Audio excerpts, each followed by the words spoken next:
anyways, okay, I'm gonna start that now that, where's my thing? Now that we figured that out. Hello, welcome people. This is not the, oh, Cheryl, this is not the Bunny Club. This is the AMS Club. And there's 2 important holidays this week. Very distinct, different holidays. Yesterday was St. Patrick's Day, and then Sunday was Pi Day. 2 favorite holidays. Anyways, now we can start. So, Panda Express Fundraiser, we finally got a date for it. We're winning. It is April 3rd, which is a Saturday. Yes, it's a Saturday. And what's unique about it, as we said before, this fundraiser is a national fundraiser. You send an order on the app or online and use that code 903179, and you put that in the coupon code box, and on 28% of the fund will come to our club. So, and you can tell all your friends and family, anyone that's in the U.S. that has a Panda Express here. We have a Facebook event up thanks to Karsh. Karsh is starting off strong. Karsh made a Facebook event, so you can invite your friends and family to that Facebook event so they will see it and get a reminder of it, because people need reminders. So, yeah. Zach, I see you smiling over there. I see you smiling for Panda. Yeah. I just wanted to, he loves the Panda Express. I just wanted to call that out. Okay, next, we got a message on our Facebook page for Fitz Cams about a couple days ago from the head of community. I don't know what his title is, but he runs the FIT, I think the radio station, the video people, and something else. Dr. Peterson, you people might know him better than I do. He reached out because he wants to possibly start an opportunity to work with our club doing broadcasting for people who actually want to go into broadcasting. Never had this opportunity before. He had the idea of using their student media space to practice with green screen, doing forecast, and be able to get aspects of that career that we don't have before. He wants us to do forecasts on air for FIT, Melbourne, be like the Panther weather service. That's the name he used. I thought it was kind of cute, but I like it. It was just, that's the name he used. To be able to actually start this, we need interest now for the long term. We would like to start this if we decide to talk to him next fall, so we can actually build it and allow it to be used for future generations. So will there be anyone interested in working on this next year? You don't have to go into broadcasting in the future.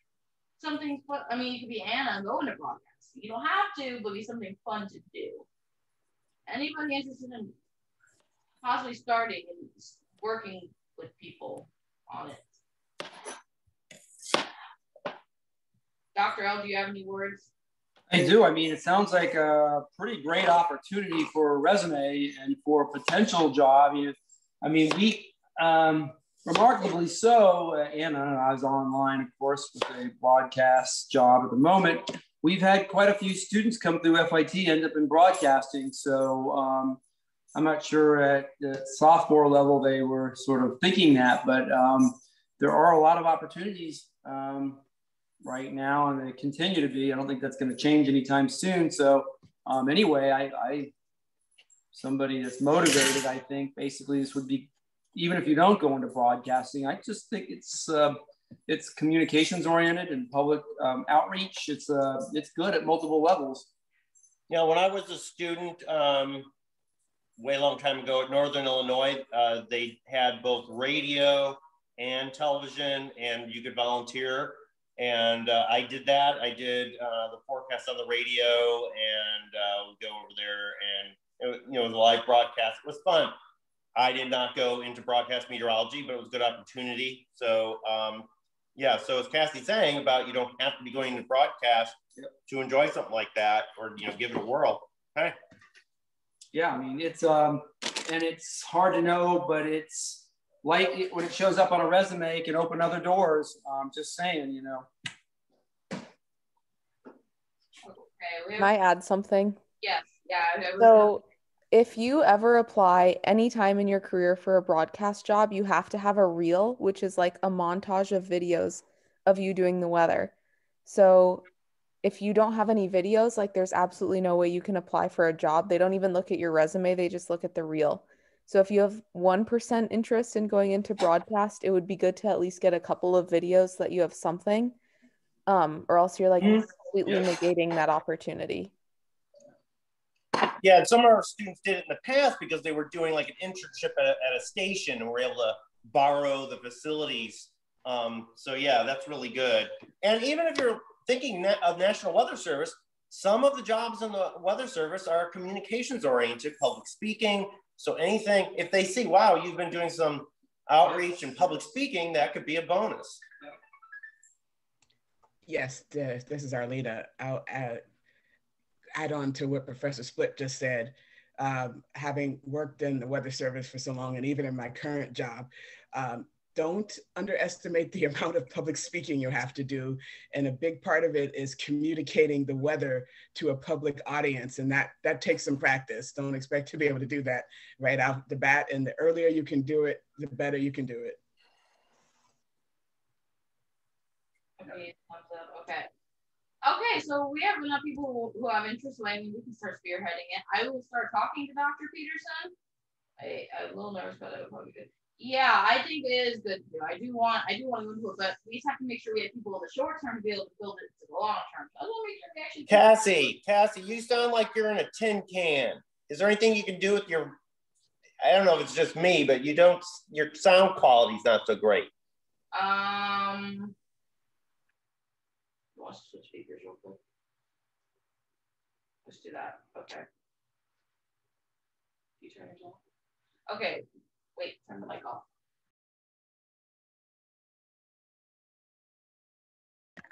Okay, there. I was going off of Colin's speakers, so I'll just go off my own speakers and we'll switch later. That is much better. Yeah. Okay, that works then. Okay, so I will start talking to Dr. Peterson. We can hopefully get this started in the fall. Or maybe summer, but there's probably no one really around in summer to do it. So we'll try to get it started for the fall then. I will send him an email because he gave me his email to talk to him about. So, okay. Look at that. Ooh. There we go. Drug and alcohol training course. We just got this email from Student Life and we were required to tell you need to do this. So do the course. If you need the link, let me know. I can send the link after the meeting somewhere, but that's the link to it. Wait, done. It was super short. Thank you, Karsh. We're just supposed to tell you people to do it. I don't know what else we're supposed to do, but yeah, complete it, and then eat some pie afterwards if you want to reward yourself. Anyways, okay. I don't know if Brian's here. I just realized Brian's not here, but we're aiming for April 19th for the cookies, barring Student Life approval and the bakery's approval. We're thinking of trying to put little weather factoids like stickers on the cookie, plastic, or like flyers to hand out. So anyone who has interesting weather facts, please send them to one of the officers. Any weird weather tidbits that you might have, they will be vetted by Colin, so please make sure they're not fake. He will make sure that they're at least somewhat sound good and they're not just unicorns are over the rainbow or something. Don't give us that. I mean, it's funny. That's true. Yes. Okay, wait. What was the chat? Clouds are made of cotton. Yes. Clouds are made of cotton candy, Karsh. Great fact. Yep. Yeah, so that is true. They're made of cotton candy. Okay.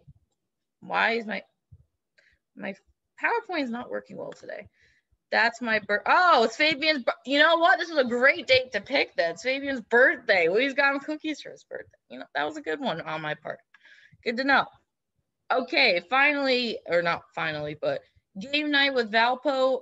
I didn't write the date on it, but it's a week from tomorrow, Friday, March 26th. I almost said February 26th. I don't know why. We are still working on the final details with them. But both chapters brought up ideas for games. They have a couple platforms that they've used. We have a couple we gave them. We're going to use Zoom for breakout room purposes. So I'll be making a Zoom link because they don't have a paid Zoom like we do. So I'll be making a Zoom link, and we'll be sending out a final email next week with games we're playing, the Zoom link, etc. And just a general note to intermingle with others. Don't stick to your FIT friends the entire time. The point of this game night is to provide inclusion and meet new people. So make sure that not all of FIT's in one game and all of Valpo's in the other game. Meet some people. Maybe you'll make some new friends, new long distance friends. They're always fun. So that's just a general thing that I want to say. Cass? So now to the thing that you're all actually probably waiting for versus me yip yapping, class photo contest time. So Cassie. Here we go.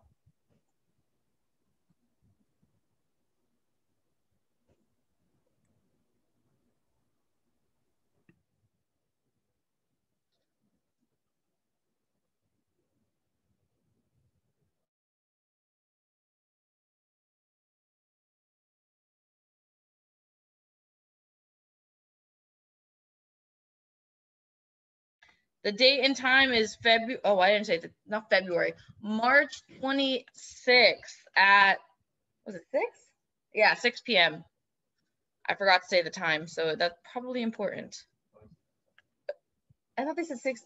Colin's checking to make sure we have the time right, because I thought it was an hour earlier, because they said 5 Central. We're checking in, Anna, just to make sure. I don't want to tell you the wrong thing. I've done that before. My brain's scattered. 9. It is 6 Eastern. Yeah, that's what I thought, because I thought they told you 5 Central. 6 Eastern, Anna. And 10.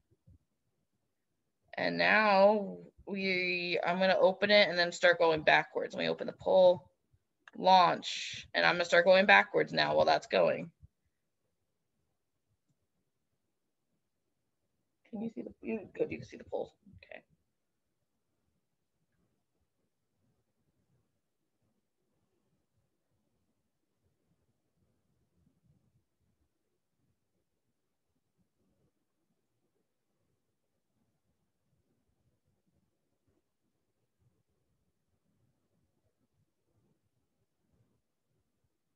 And 1. Okay, let me hope that I can actually watch it now.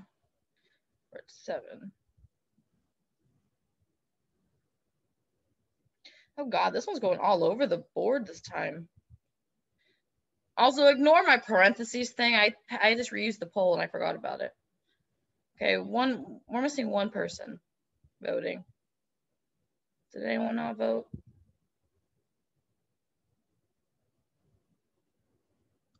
Oh God, whoever that last person is, either vote 1 or 6. They're tied right now. Whoever the last person is, someone break the tie. It says 10 out of 11. Who did not vote? Thank you. There we go. We got the tie broken. And ironically, the person who won is share results, is the one that I have up right now, which is Karsh's, which is very appropriate since she's our new social media person. Congrats, Karsh. And second place is 6, which is Seth's. So, right there. Yay. So let me stop sharing that. Congrats, Karsh. Yeah, I like the emoji. Okay. Oh, shoot. I don't know what I did, but there. Okay, let me stop the share. And now the thing you're actually probably waiting for, Lena from the Space Force, she's a launch weather officer. She's going to speak to you about whatever she wants to speak to you about. Hi, hello, everybody. As I said, my name is Arlena Moses. Or Lena, as my name says on there. Either one works, but my full name is Arlena. I am currently a launch weather officer with the 45th Weather Squadron up at Cape Canaveral. I'm sure many of you guys heard from Will a couple of weeks ago. So yes, I do work with Will. Ironically, even though we are both Florida Tech grads, and in theory we overlapped, I did not know Will while we were in college. He is just young enough than me that I was a senior when he was a freshman. So he says he knew me and we met, but I don't remember at all. So I have some slides to talk to. I didn't want to cover too much what Will covered before, but there's going to be a little overlap because just kind of talking about what we do. and some of the things aspect with it, but I don't want to like preach at everybody for 30 minutes or so. So if there's any questions, type them in the chat or speak up, because I may not always see the chat when I'm sharing my screen, but just interrupt me and let me know, because I'm used to talking to a live audience where it's a lot easier to see people's faces. So I don't know if everybody's asleep or actually watching me. So we will share my screen.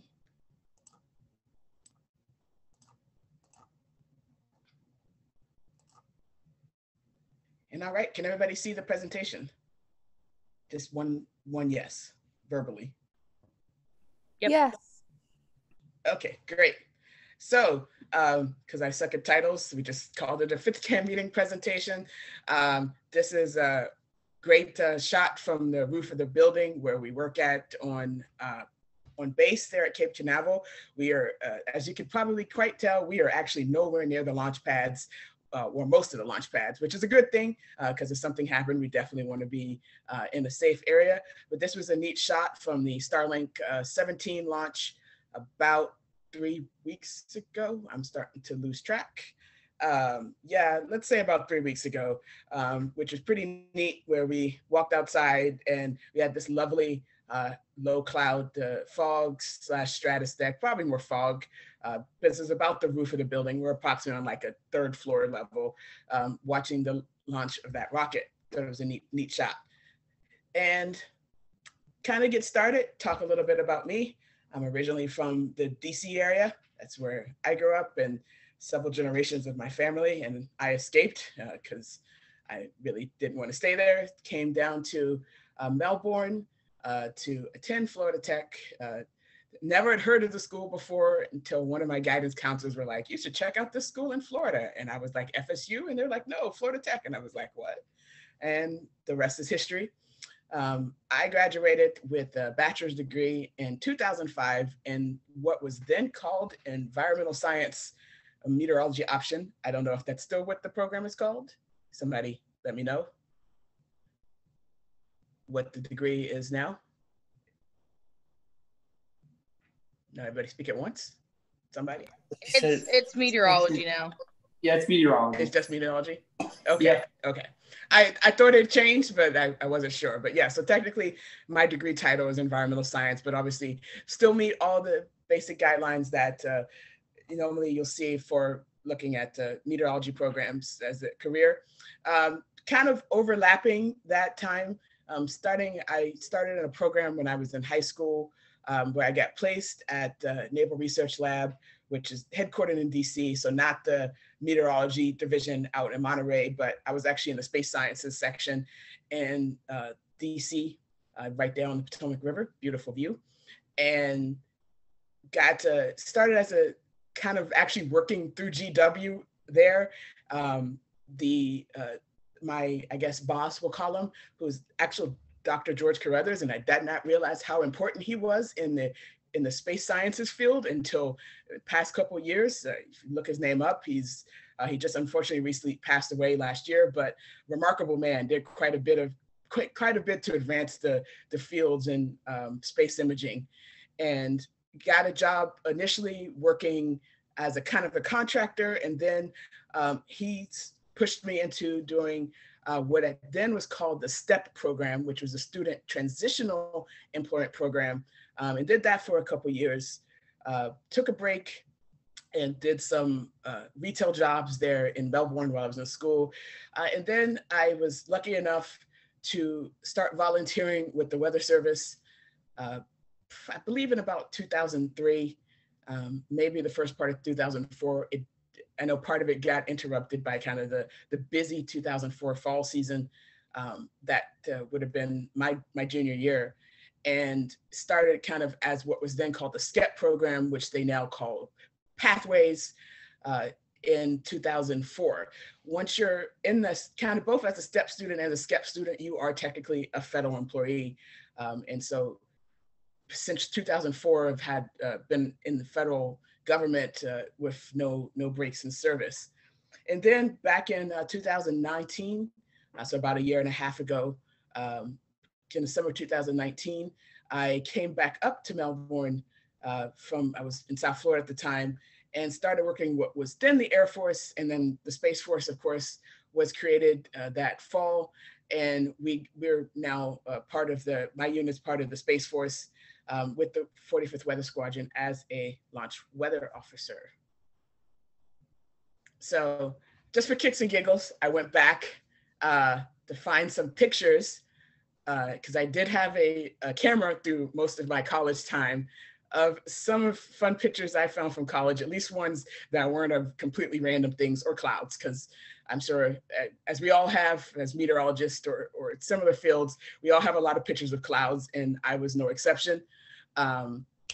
So a lot of these are from marine field projects or other times going out on what was then the RV Delphinus, which I don't think is around anymore.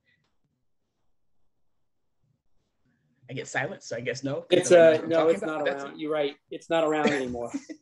Correct. Okay. And as you see there, I did know Dr. Lazarus. There's a lovely picture of me on my graduation day with him smiling. And lots of fun throwing stuff off the side of the science tower. We had you can see a FitzCam chapter poster there. We presented, I believe that would have been in San Diego. The AMS meeting, or I think that was the San Diego one, may have been Seattle, can't quite remember. And just a fun picture I found. It's a little hard to tell because it's a little small there on the bottom right. We had a fantastic hailstorm come through while I was living on campus. I spent 2 years in Shaw, one of them as an RA, and we had, that was at least quarter size hail and some bigger because I have some pictures of the actual measurements of the hail I took. So pretty fun. That was definitely at that point the largest hail that I had ever seen. And especially it was great in Florida. And then this lovely picture with Jim Cantori, who was not as famous as he is now back then. He was known, but not as famous, with me and some of our other classmates. That was leading into Hurricane Jean back in 2004. We are pretty much literally standing on the Palm Bay Road overpass at 95, where they had parked to take shots. And for lack of better thing to do, me and one of my classmates went and stalked him. And funny fact, her name is Suzanne, and she actually also works up at the Cape in a different capacity. So still am in contact with other Florida Tech graduates. And there's one or two others, I believe, that are up there as well. So kind of going into the first part of my kind of real career as the post-college career was, of course, the National Weather Service. And I did bounce around a bit, as kind of mentioned, started at the Melbourne Forecast Office back in 2004. And I graduated in December of 2005. I took a little longer to get through college, had a few extra semesters there because of some financial concerns, but graduated in December of 2005. And then pretty much right after that, I rolled into Las Vegas as an intern. Was there only just exactly a year, I believe, maybe like a year and a month. So pretty quick turnaround I had in Las Vegas. And then I went up to Eureka because I really wanted to live in the Pacific Northwest. And so I got that dream come true. Eureka is since many of you guys are probably familiar with a lot of the Weather Service offices, but if you're not, Eureka is the office that covers far northwestern California. Otherwise, the portion from the Oregon border down to about Cape Mendocino, which is that bump you see on the Northern California coast. It's relatively, as the responsibility areas go in the Weather Service, it's actually pretty small, but it's quite varied because it's very mountainous, lots of several interesting rivers, and of course a pretty major fault line that runs offshore, which is always exciting. I never understood, and I'm sorry if anybody's from California, because I'm going to make a comment, the Californians always used to tell me how they don't understand hurricanes and they'll take an earthquake any day. And I always used to say, I like hurricanes because I know they're coming. They don't catch you by surprise. Earthquakes just kind of come when they come, and you don't know when they come in the middle of the night if that's going to be the one that knocks your house down. So got over earthquakes real quick. Thankfully, the biggest ones that they've had in recent years were just after I left, but we did have some 4s and 5s, which is more than enough for my taste. But if you're ever up at that area, it's quite gorgeous, very beautiful, the redwood trees and the mountains and the sea and lots of beautiful hiking, but it is very remote, which has its pluses and minuses.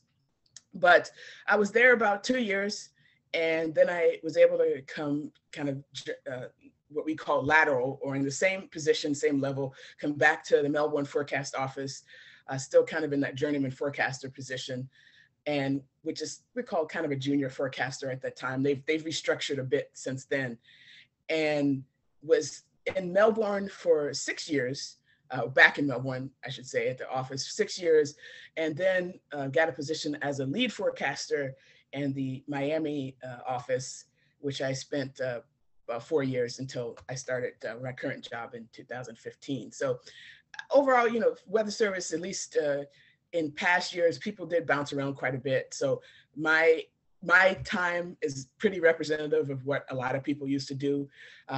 Nowadays, people don't move around quite as much. You know, various things have changed with that.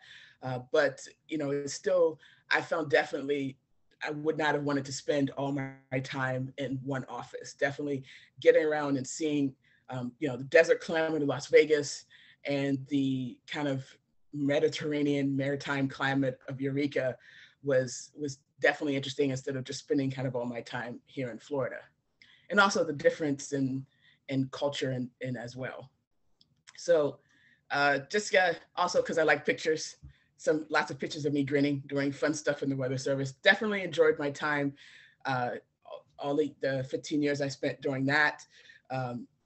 Just so many opportunities to get out, and I always enjoy talking with people and teaching the weather. And you know, the day-to-day forecasting is fun, but really it's getting out and experiencing kind of the weather firsthand in many ways, and how people work with it. And one of the most interesting things I got to do, this picture of me in the middle here sitting at the table, was during Hurricane Irma. I was actually deployed as kind of an incident meteorologist at the Miami-Dade Emergency Operations Center for about a week with Hurricane Irma, including 3 days, which I was, you know, we were stuck there. We slept, ate, and worked there. Which, you know, on the same token, the rest of the forecasters at the office were similarly stuck at the forecast office, which is co-located with the Hurricane Center down there on the FIU campus. And that is definitely a very interesting and very high pressure experience when you are the weather person for everybody, essentially the decision makers in the county. So I had the mayor asking lots of questions. Our senators came by, dropped in several times because both of them were living in the area.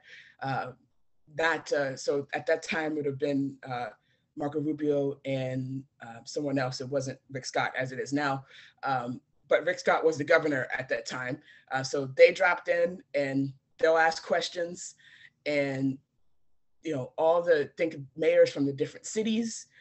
You have, in addition to the decision makers trying to make evacuation decisions, which you're kind of helping them with, you have like the fire chief and the police chief trying to make the decisions as to when is it unsafe for their people to be out, and when is it safe for them to put their people back out, when is it safe to start sending out repair crews after things are done, because that's kind of some of the first things that they have to do.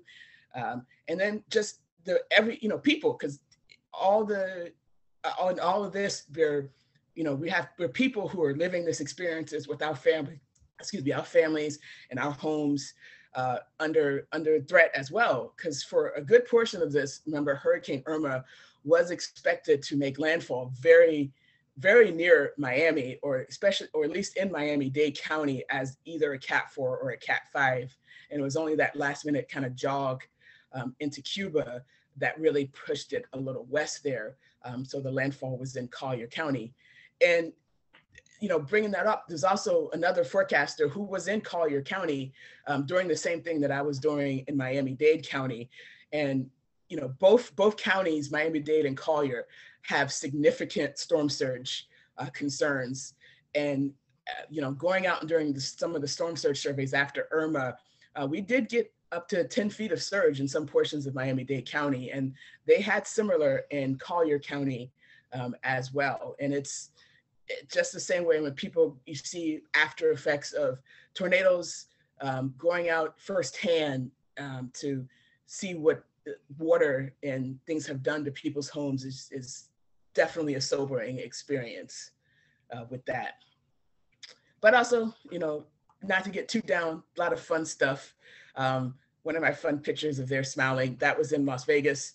Got to go out with the Park Service on Lake Mead, which is Hoover Dam, not Lake Dam, Hoover Dam, way there in the back. And this was actually the Park Service law enforcement people. So we did actually pull people over and give citations while we were out. Not me, the actual police officer in the boat, but it was kind of interesting riding along with that. So kind of going on to what I currently do in the Space Force. There is sort of our chain of command on the left-hand side there where we fall. Though the gray bar, our operations group, is going to be going away shortly, but we are part of the Space Force. Our major command is called what we call the Major Command is Space Operations Command. The 45th Space Wing is what encompasses both Cape Canaveral Space Force Station now and Patrick Space Force Station, and down to our squadron level, which is kind of think of the small group of people that I work with on a day-to-day basis, pretty much.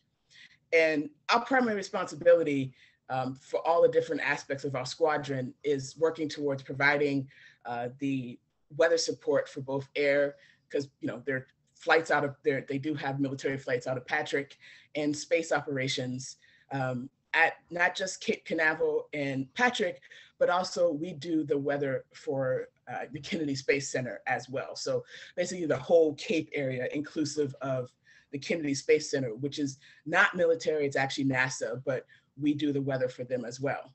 And most of the day-to-day work is done by our duty forecasters who are enlisted personnel. And my side of the house, most of the civilians fall as launch weather officers. And then we also have a contingent of our research to operations and support people as well, all within the squadron. And as you probably have seen, a lot of the big stuff that have come out of our squadron and work with NASA has been lightning research, quite a bit of that. So yeah, I know Will showed this, but I realized the graph he had was a little out of date. So this one is all the launches in that time period up through the last launch we did this past weekend.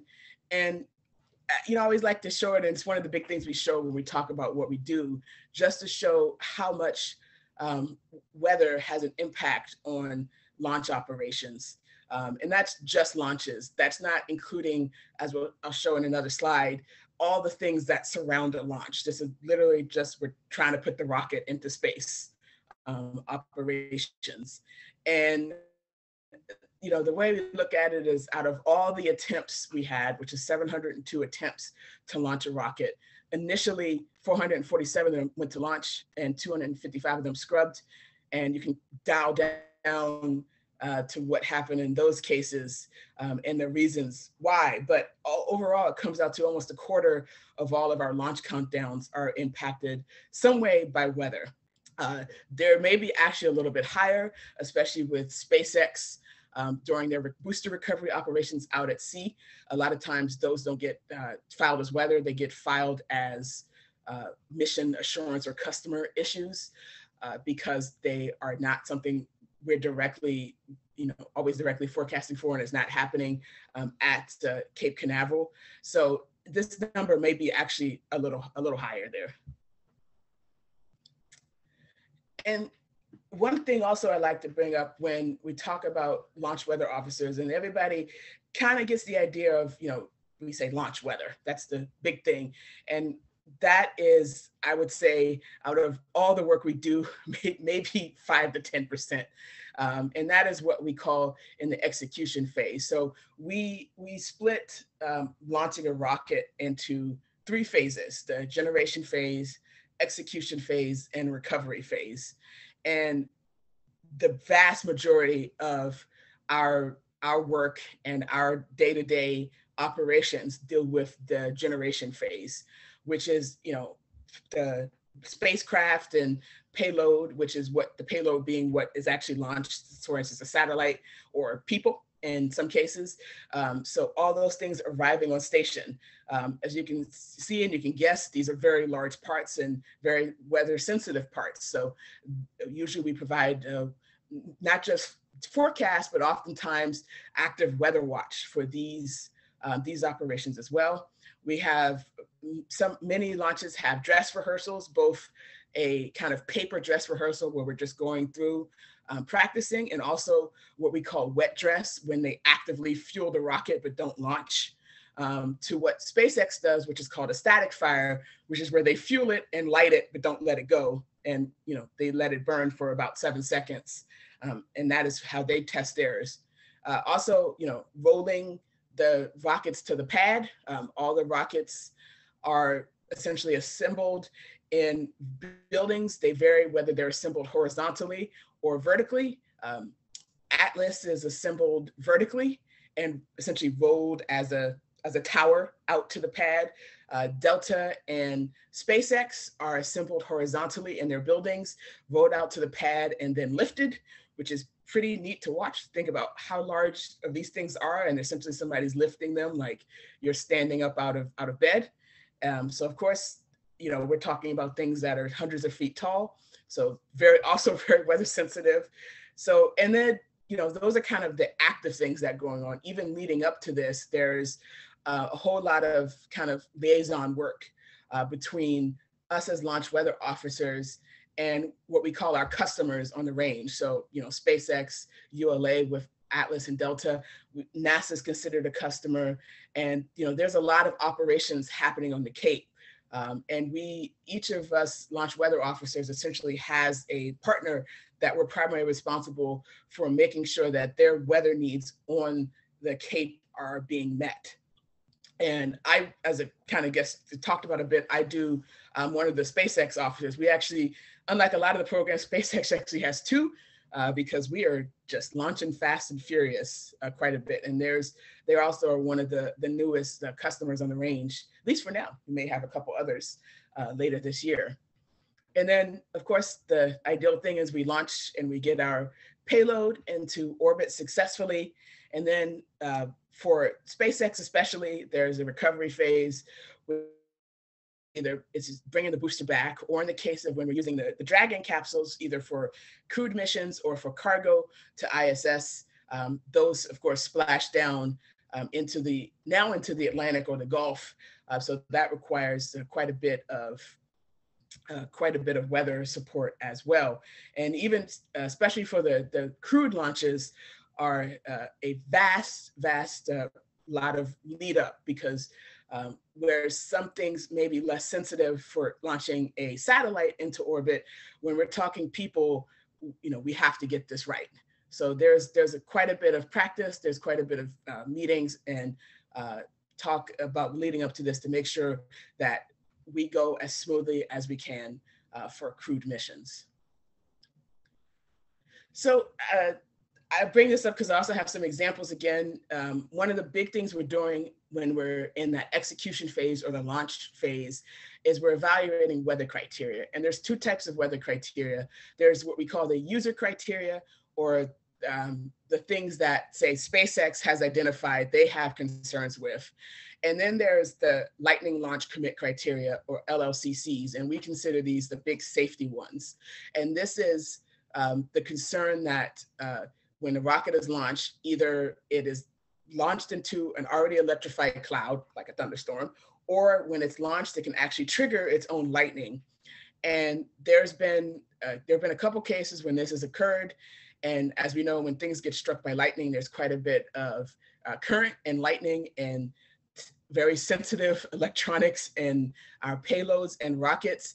And it doesn't take much for one small bit in some of that circuitry to be flipped, and suddenly we're looking at a rocket that is going off course and has to be destroyed. So that is not what we want. So we have 10. There's actually 11, though. The 11th one is what we call good sense rule, which is if you don't think it's right, it's not right. But there's 10 main rules in that Lightning launch commit criteria. And this is all they're kind of listed here. And what you're showing here is really just the first page of some of these rules. Some of these rules go into such sub details and if and or statements that we never remember them. And we're not expected to memorize them. We're expected to kind of have the idea of, okay, this is what I need to look at when we're evaluating stuff on radar and satellite and with our equipment up at the Cape, but not expected to remember every single detail. So we are actually sitting, when we're working launches, with this book at our desk with us. Some of them are easier to remember because they're pretty straightforward. And the one that just drives me batty are these 2 Anvil Cloud rules, because they have 10 pages of or statements and statements that just blow my mind every time I look at them. But like the Cumulus Cloud rule and the Lightning rule are pretty straightforward. And some examples here, some kind of fairly, well, some of these were last year, within the past 2 years that I've been working, are kind of when we're looking at our radar. We do have our own radar, which is located kind of just to the southwest of Cocoa, but we also use the Melbourne 88D as well. This is from the 12th launch of the Starlink satellites on the 2nd attempt, because that launch actually took 6 attempts to launch, which was a lot. Was interrupted by 2 tropical systems last year. That was one of the more interesting launches I've worked. And when we're talking about some of these rules, the thick cloud layer rule is when we're looking at non-cumuliform clouds, so like a stratus deck, though usually those are a little too low down, but normally like a alto stratus or alto cumulus, and sometimes even cirrus decks, depending on exactly what height they're at. We can't have, a rocket cannot go through a cloud that is thicker than like 4,500 feet, where the temperatures are between 0 and -20, which is an area that the research has said that we're likely to have mixed phase, and therefore there's charge potential. And so when we're looking on radar, we're doing a lot of cross sections. And so we can see from this example that I don't remember exactly what the freezing level was at, so where 0 Celsius was, but approximately 10 to 12,000 feet is normally where we are. So if we take that through here, we can see, even without using some of our tools, that clearly this cloud depth is greater than 4,500 feet. So we would have a no-go, and you can have no-goes within the count, which is when we start evaluating weather about 2 hours out from our expected launch time. You can have no-goes. You just can't have a no-go when it's time to launch. In a lot of cases, we can have no-goes during the count where this will occur and things will clear out and we can go and we're good to launch, no problems. Unfortunately, this was a case where this mid-level cloud deck moved in and it didn't go anywhere. And so we had to scrub the count. And there's nothing more fun than having to tell the people when you're on console, which is when we're sitting, as you've probably seen in like the NASA movies, it's very similar still equipment, sitting with these big bulky communication thing with headsets on, talking to the rest of the people in the range to communicate the weather.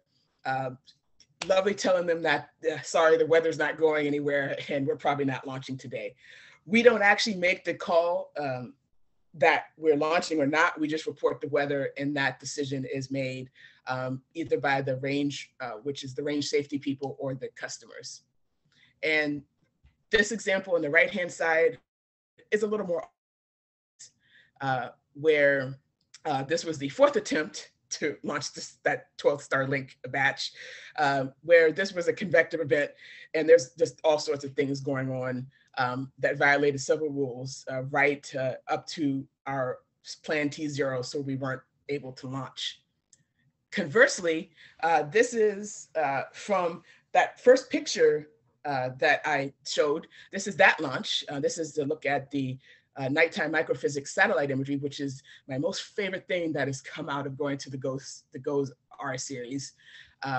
Is this, we had that front come through, a pretty good front. We had some rain and showers, and then there was a secondary boundary that went through and brought a hell of a stratus and fog bank behind it that just did not go anywhere.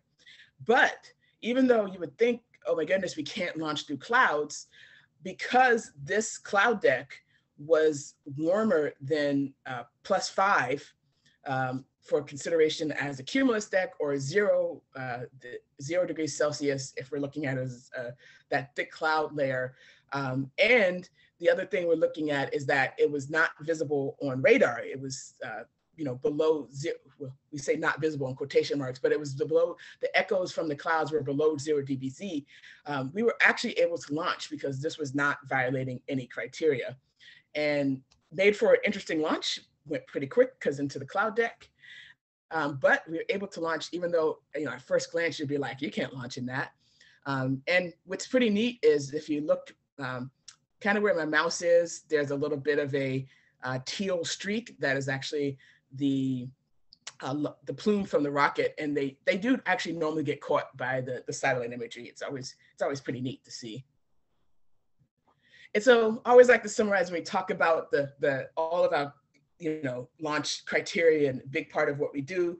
And it's really all about safety, because we want to avoid the things on the left. We not just from a cost standpoint, where an average SpaceX launch is at least $65 million. So, that's a lot of money if something goes wrong. And it's even just moving the rocket and fueling the rocket. And if we say if we scrub, even just that process costs tens of millions of dollars. And so nobody wants to spend that kind of money when we don't have to. And so the idea is we want more, of course, of launches on the right, with one of my other favorite pictures still from the roof of our building. It's another great example of the kind of support that we often provide. The Launch Plume is this little white line here. And this was a launch where we had been in and out of showers and storms through the 2 hours leading up to the launch. And so we were essentially, in that no-go condition because of those showers. We can't launch in vicinity of them because, they're pretty good for electrification. And we were able to get a window, like the last 5 minutes of the count, where the showers were just far enough away that it was safe to launch. And pretty much if we had, we had been planning the launch just a few minutes later, this shower that where it's coming up, encroaching on us there at our building, would have been too close to the launch pad, and we wouldn't have been able to launch. But that is, I consider that as one of our big, those are kind of our triumphs of things we can provide, that we can give people that window to successfully execute their mission. So more pictures of fun stuff. Lots of photogenic launches and launch opportunities. It's always kind of neat. We are just as geeky as everybody else, and usually in the last 90 seconds to 60 seconds of the count, we run upstairs and stand on the roof and watch the launches as well. And it's quite a steep run, so normally I'm kind of falling over when we get to the top. But of course, we got to go out and see the launch just as everybody else does. It's kind of one of the big rewarding parts of once you've been in a count, especially a stressful count, is getting to see the rocket launch successfully. And I've talked about a couple missions already when we're talking about some examples, but here's a few other fun ones I've worked. As you probably have heard, SpaceX is launching Starlinks like, they're going out of style. So I have literally lost count of how many Starlink launches I've done. lots of numbers with them. And since a lot of them take more than one attempt, they're really running together. My very first launch, we actually have to do a certification process where we're formally tested and evaluated before we can work as a launch weather officer. My certification launch was this JCSAT back in December 19. So that's always dear to my heart, because that was my very first official launch. Caused SiriusXM and Turksat recently, and the absolute coolest launch I got to work, which is I was the lead launch weather officer for Crew 1.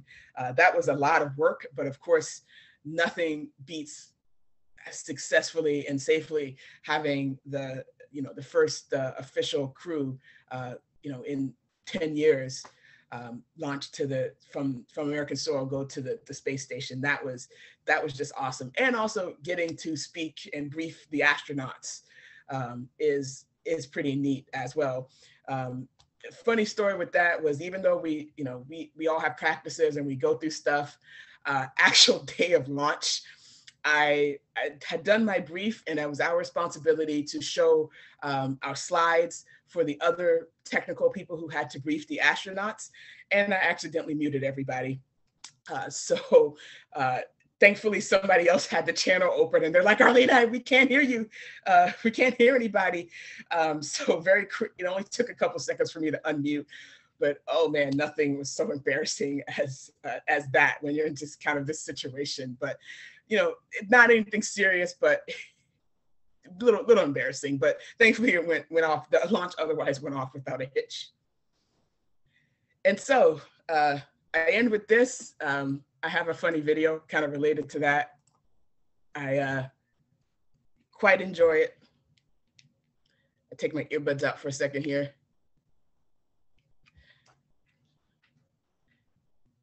If I can get them to work, give me 1 second. Because we have to have the sound.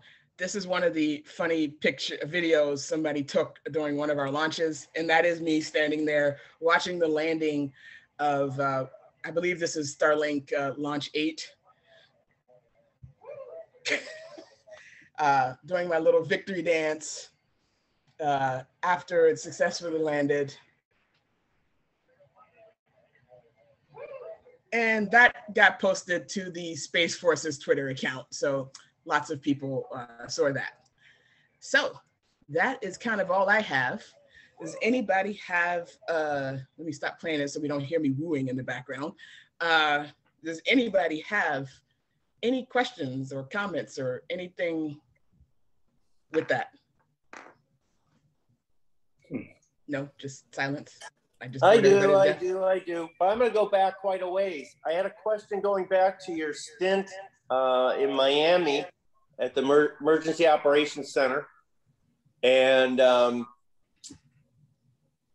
did you have different criteria for forecasting safety for the emergency kind of personnel, people that are going out rescuing people, than you would for the general public? So did you have like special criteria for that?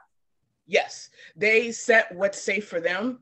And they, as you probably heard them talk about when they talk on the news, they don't do rescues. They don't go out either once it's unsafe for them. I don't remember the exact threshold. I want to say it was something surprisingly high, like 60 miles an hour.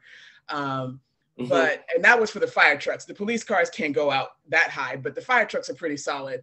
But after sustained winds reach that point, or even frequent gusts, even they discontinue any services as well. And of course, calls are still coming in to 911 during this time frame. Yeah. So of course, once you say, okay, it's not safe to go out, the next question is, when is it safe to go back out? I want to do that as quickly as possible.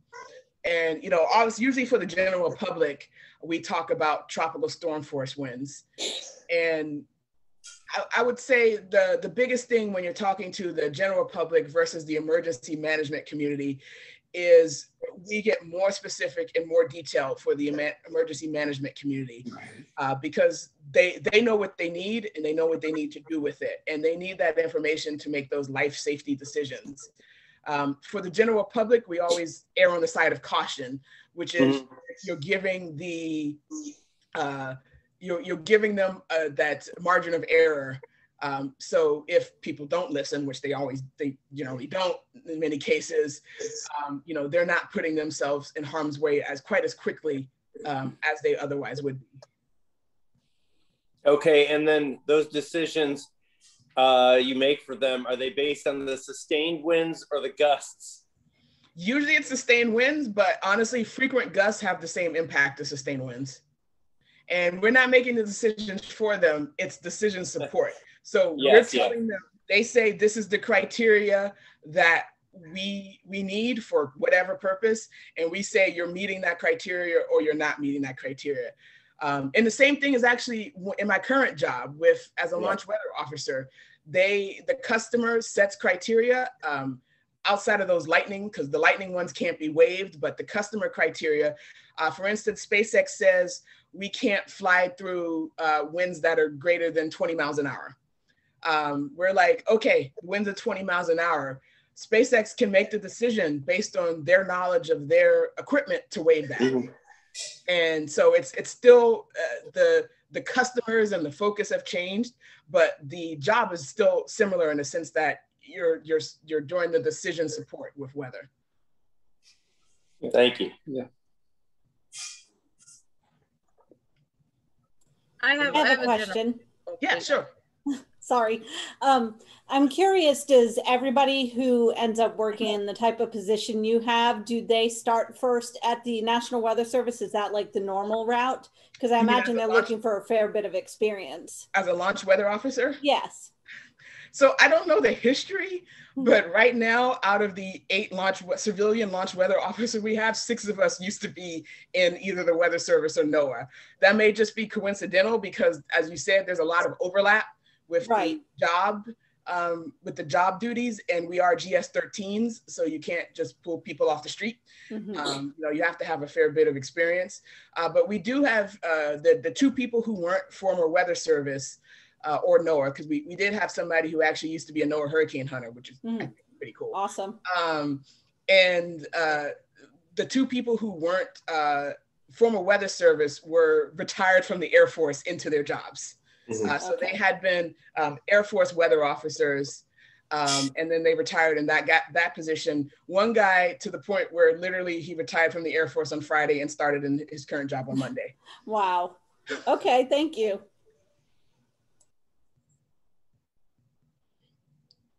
Okay. I have a general question about experience. So I know it was like last year or something that they had the first all-woman launch weather officer crew. Yeah, you were part of it. I saw the article. I just want to know, like, what was your experience with that, and how, like, did you feel being like the part of the first all-woman launch weather officers together? You know, it was funny. That was a lot of the questions that got asked. I mean, it was cool, and then same thing. It was no big deal because even at that point, I'd only been a certified weather officer for about 6 months. But these are the people who I was working with day to day. And as we said, it literally was kind of coincidental. We had kind of joked about it before because it was like, oh, hey, we finally have enough females to have a full crew, with a full crew being at least five LWOs. And that was kind of the first time that we had enough females to do a full crew, and we had kind of joked about it. And literally launch teams are made, and they're not in static, they change, based on people's availability and launches, which moves all over the place all the time. And somewhat experience because, we have different positions, and, we don't all get to work all positions all the time. So sometimes people need more experience in a certain position. And it really was coincidental that we put together the team based on our needs, and it was like, hey, it's all women. It was cool. One more interesting thing I think that was brought up too with that as well, that I was probably the first Black civilian weather officer at all. And one of the enlisted people was also, she's Latina, and we're not sure if there were been any other, Latina weather officers as well. And to me, that was just as big thing as well, to just get that diversity of representation. And you had two of the women on the team were new moms. So there's that aspect as well. So to me, it was just pretty cool just to get that whole slice of life of doing this kind of very technical thing that you don't always see women being represented in. That's awesome. Or people of color as well.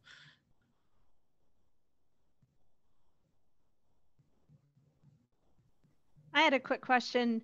Are there any intern or pathways opportunities with the 45th, or do they do that ever? Yes, and nice launch pad, by the way. I think that's 41, right? It looks Yes. like launch pad 41.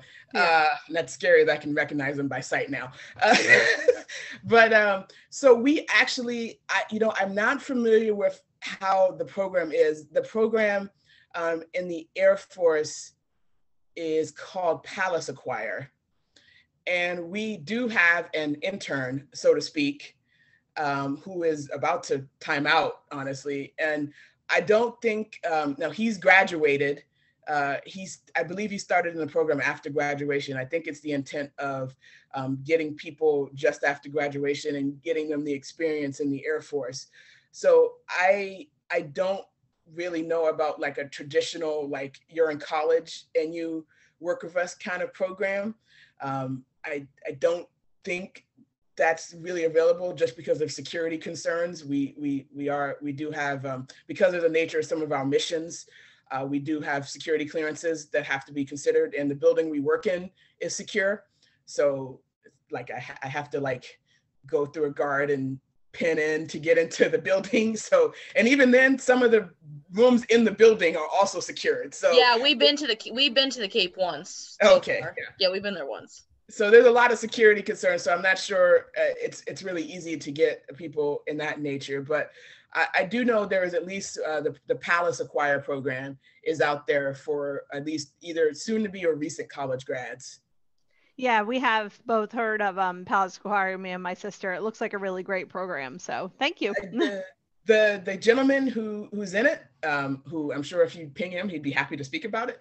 Because I know he has before, even if he is a Penn Stater, we'll forgive him. There's all the civilians and officers, of course, have meteorology degrees, and there's a vast representation of different schools that we've gone to. But we all, of course, like to push each other buttons about where we're going. And I like to say we do have our two Florida Tech people, and I'll give props to the Embry-Riddle guys as well, because they're kind of our sister school. So there's actually quite a few people from winter schools here in Florida at the moment. But yeah, it sounds like a really good program. I know it takes you up to a GS-12 level. So that's pretty good. And hopefully we'll be able to get him a full-time or a regular position once he's through with that program. We'll see. It's always, sometimes things don't always work out. Thank you. So any other questions? I talk about my time at Florida Tech if you want, or looks like things are a lot different than when I went, which is a good thing.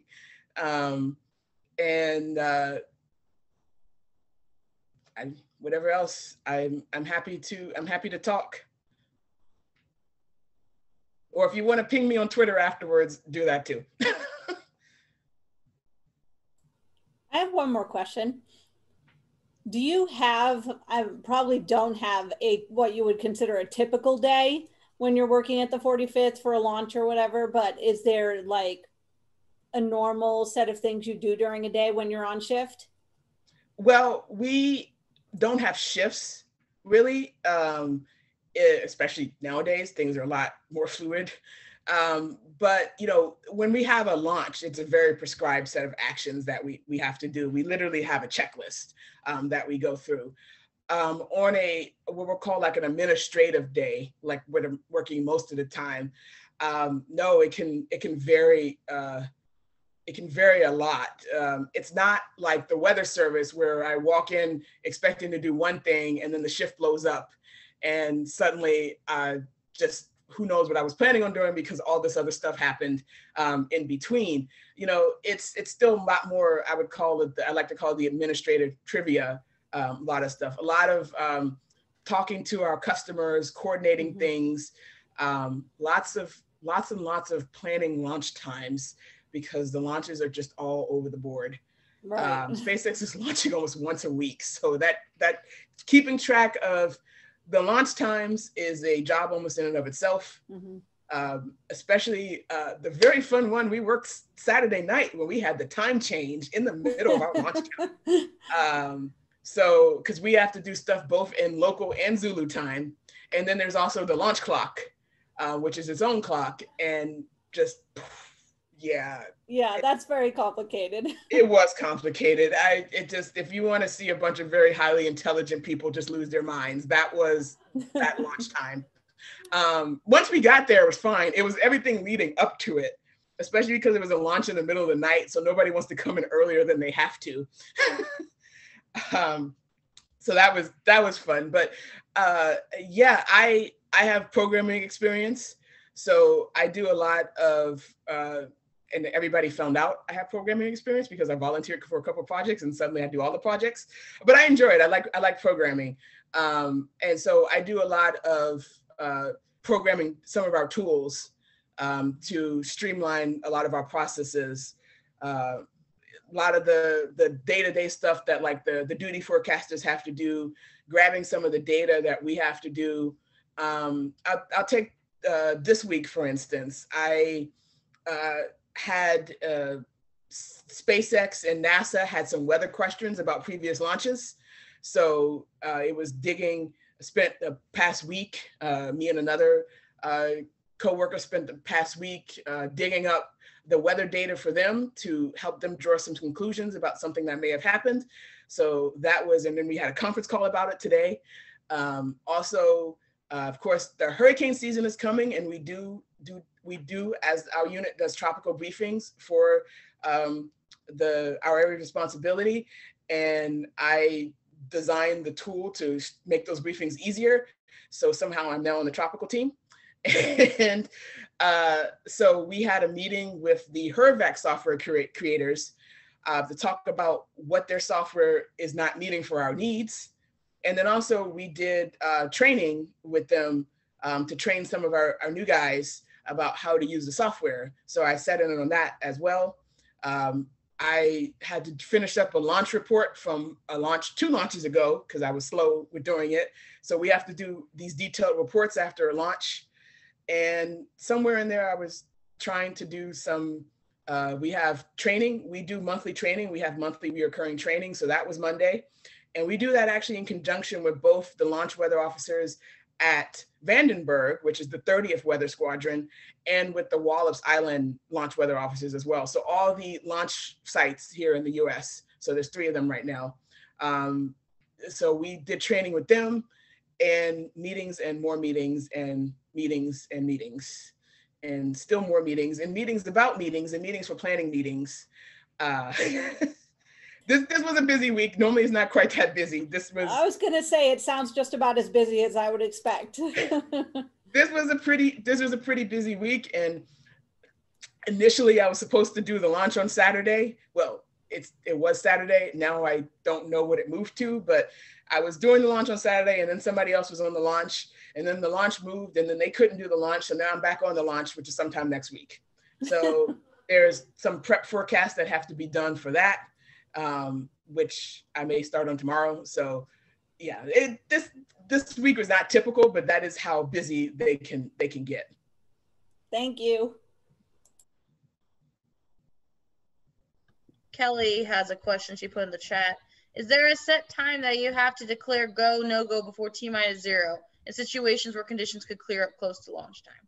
Yes, we can, in theory, go down to T-, well, they'll normally make the call. There's a couple points and it varies for each launch customers as to when they have some decision points they have to hit. I can speak more for SpaceX because that's who I work for. Because of the way SpaceX does their operations, They have after a certain point, they have less flexibility than say the Atlas, Delta, or space shuttle launches back in the day. So they have a couple of important decision points, and we normally brief them at those decision points. But when it comes down to the wire, in theory, they could call the launch, they being SpaceX could call the launch anytime. But for instance, if we are go, weather is good, and then something comes in last minute that's a safety concern, let me back up a bit.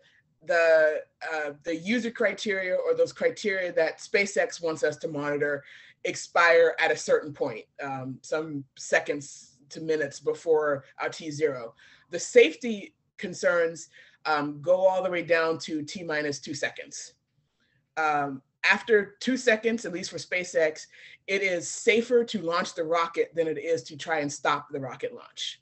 So even if there is a lightning strike on the pad at T-minus 2 seconds, the rocket is going to attempt the launch. Now, it is probably likely, given the sophisticated systems in many of the rockets, that it will trigger an abort, that the rocket will be like, oh no, I'm not going now. But it won't be something that we can kind of manually stop. But the rockets are pretty sensitive, and they, a lot of times, will, I've not seen one for weather yet, but I'm sure it's possible. But when they detect something is not right with those systems, the rockets shut themselves down usually. And you know, it's worked every time I've seen it, and hopefully it continues that way. Awesome, thank you.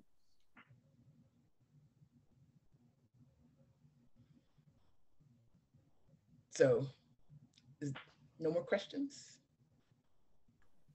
It's a fun job. The Weather Service is also a fun job too. It doesn't have the sex appeal as being a launch weather officer, but they're doing, I'd say they're definitely the backbone of the weather industry here in the US. Kind of definitely the unsung heroes of the weather industry out there. And you get to know your coworkers really well when you get stuck for several days in high stress situations with them, for good and for bad. I will admit that I may have threatened to throw one coworker out of a window with the shutters on. I mean, I do that to Colin when I get stressed. I feel that, honestly. And to be fair, you know, I really like the guy, and he's doing well. And he was fairly new at that time, and he was just getting under my skin. And I was, you know, shift lead as a lead forecaster. And typically I'm not a, this is what I say, this is what you do. But at some point you keep questioning me. And I had a Arlena has spoken, sit down and shut up moment. And he did not respect that. And so we had some more words, and then I kicked him off the ops floor. So that's what you do as shift lead. If they're not contributing to your operations, then you don't want them on your operations floor.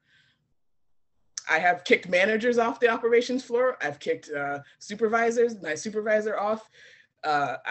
If they're not contributing to my workflow and they're in the way, I don't care who you are. I'll be polite, but get off my ops floor. They did call me Mama Moses, but that's okay. Somehow I got to be the old lady at the office. kept up to me real quick. But yeah, it's both are cool jobs, and it's kind of amazing. Just everybody likes the weather, so everybody always wants to talk to you about the weather when they find out what you do. In both jobs. And as I forgot her name, but the one who the lady who was in broadcast meteorology mentioned, when you're not at work, you don't want to be at work. And it is unfortunate that most of my friends are also meteorologists. So a lot of times what do we end up speaking about is meteorology. The other kind of thing with that is I'd say that meteorology, weather, not just the Weather Service, but the whole meteorological enterprise is a very, very small community.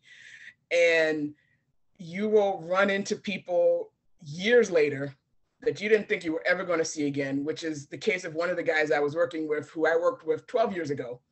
and hadn't given him a second thought since then. And I'm glad that we got along because we're working together again. And I've seen and I kind of give this as a word of caution as to watch your interactions with people, because some grudges carry a very long time. And, you know, be who you are, but definitely just be aware that it is a small family, and we all have to get along together. And in whatever specific slice of meteorology community you're in, it's an even smaller family. And when you take, there's a lot of crossover between the Weather Service and the military, especially Air Force, and both sides move around a lot. So we always joke that there's only 2 degrees of separation in the Weather Service, that it is likely you pick anybody else in the Weather Service and you are no more than maybe 2 people away from knowing that person. And that is good if you need to reach out to people for something, you know, help, a question, contacts, whatever. It is also bad because for obvious reasons that people know who you are, even if you haven't met them. That has happened to me more than once, especially being a person of color, which is rare in the Weather Service still. People know who I am. Thankfully, I'm a nice, pleasant person to be around and everybody loves me. So it's not been a problem for me. And I see Dr. Lazarus laughing at me. I had one more quick question. You said you do a lot of programming right now as part of your job. Is there a particular language that you use, or do you use a few of them, or where do you spend most of your time with the programming? So because of the military and their very strict rules, right now I'm doing mostly VBA because I'm dealing with setting up automation in like PowerPoint and Excel. And I was doing quite a bit of that in the Weather Service side as well. Because with the kind of, I was around, God, it makes me sound old when I say stuff like that, but I was the spin up of the Weather Service social media program. You know, we quickly realized that a lot of people weren't going to put stuff on social media if they had to think about it. So, and Will was a big part of this when we worked together at Melbourne. We put together a lot of templates and quick stuff for people to be able to put things out onto social media. And I carried that into Miami as well. So if you just like, okay, I want to talk about this today, there's something really quick, you can run a code to do that. In the Weather Service, where we had a little more flexibility, and a lot of the actual systems run on Python. And a lot of the coding I did for stuff even off of our AWIPS, which is the name of the system they use in the Weather Service, was also in Python. I didn't do so much with the coding of the systems beyond basic configuration and things like that, because I didn't want people to know that I could do that. So, because once they know, they start asking you to do stuff, and I was like, no, what? Python? What's Python? I don't know. And also ArcGIS, which is a big thing with the Weather Service, ArcPy. So that is how I actually learned Python. When I went to school, I took Fortran, which very quickly realized was not the language to take. I should have taken Python in school. But really, once you learn one programming language, it's not too hard to pick up others. So whatever strikes your fancy, if you haven't already taken a class, take one, take some type of programming class, and you can pick up the other ones on the way. I haven't met, even in the private sector, I haven't met any meteorologist who hasn't had to do any programming. At some point, you will run into some type of programming. Thank you. What degree is your interest? But at some point, you're going to have to fix something that broke that you really need.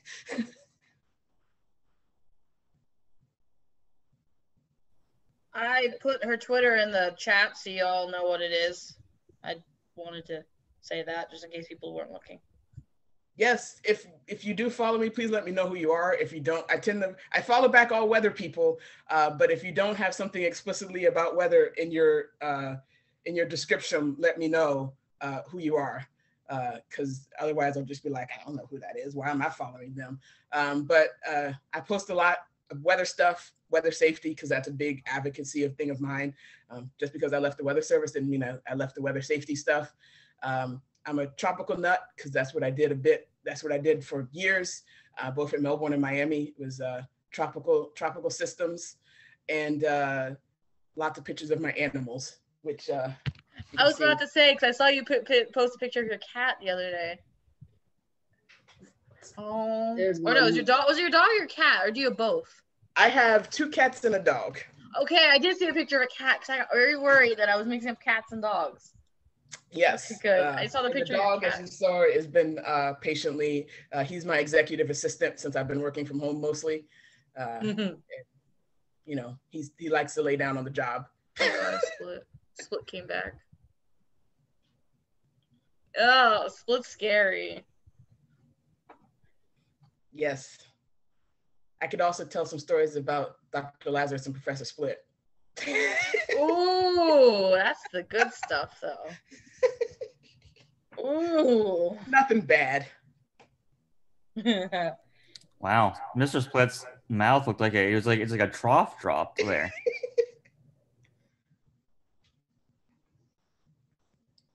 But you know, uh-oh.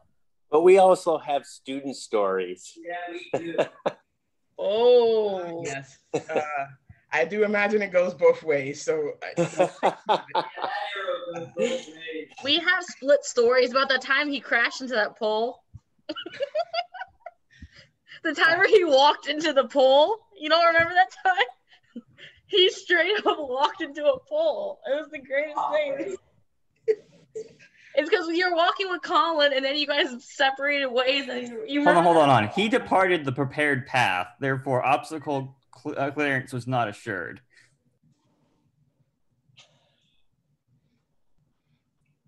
I don't think you guys are in the Link building anymore, correct? Yeah. Yes. I'm not in the Link building. I'm over in aeronautics, so I'm over in Skurla. That's right. Mike is the missing link. Did they at least like detoxify the Link building? Yes. Yes. Not a biohazard zone anymore? Yeah, no, it's no longer a biohazard. Good. Yeah, it's not a super fun site anymore. Oh, I see somebody asked. So Kelly, back when I was there, Link building was one of the older buildings on campus, and it had significant issues, among other things, with mold. Yeah, there was no molding. You had to put molding in on all the edges. Yeah, and now we're so old, we're molding. Yes, and you know, the meteorology program is still pretty small when I came in. My class was the first class to rate an actual classroom with Dr. Lazarus for dynamics. Before that, they were in his office. Yeah, that is true. Wow. Yes, yes. We got to, I believe, 6 people for dynamics, and so we got a real classroom. Yeah, it was. That is correct. Oh, I remember, because I remember you teaching class in your office. Yes. Well, wait a minute.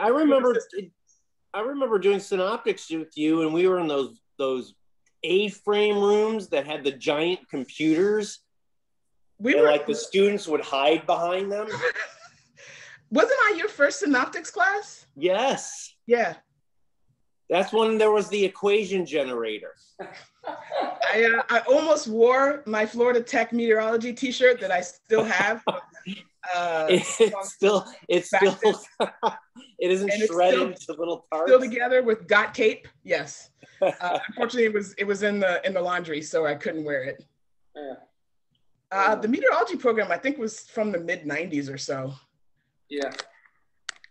Because I have met somebody who graduated, not, you know, obviously all the people who were there when I was there, I know, even some years before, but there were some people from like the late 90s that I've run into who graduated from Florida Tech. So it's somewhere in the mid to late 90s that it started. Cheryl, answering your question. I'm not that old. I went there from 01 to 05. Well, you're younger than me. Well, yes. Yes, I am. Yeah, there you go. Okay. I gotta eat some dinner. Yeah, it's dinner time here too. But thank you for coming and speaking to us and answering. Thank you so much. Yes. Thank you. Thank you, Arlena. I always want to pay it forward. Like to help people out. So if anybody has any questions, you can hit me on Twitter or you can email me. Several people, I know Cassie has my email address. Both Professor Split and Dr. L have my email addresses. So whether personal or professional, I really don't care. You can hit me on either. Probably actually if you hit me on my personal, I'll get it quicker than my professional email address these days, depending on what I'm doing. So if you have any questions or I'll say this kind of as a closing. I had a rough time in college. I had a really rough time in college. And so if that's what you're going to and you want to talk to somebody who went through it and has been there, whether emotionally or financially, I had both. I'm happy to talk because it gets better on the other side. I'll say that. If that's what you need to talk about, if you just want to ask questions about getting the field, if you want hook people up to help people with resumes. I don't do a good job, but I know people who do really well at helping students get hired into the Weather Service. I have a couple friends who have a good track record with that. So anything with that, I am happy to help. And once things open back up, we can talk about tours on base or something like that as well. So yeah, it's sweet. fun. It might be under my presidency then. Yes. Presidency. And we went under my presidency when this happened. All right, awesome. All right, I'm gonna end this then. Thank you guys for coming. Thank you guys. Have a good night. Thanks, Arlena. It was Have a good great. one. Good to see you. Bye.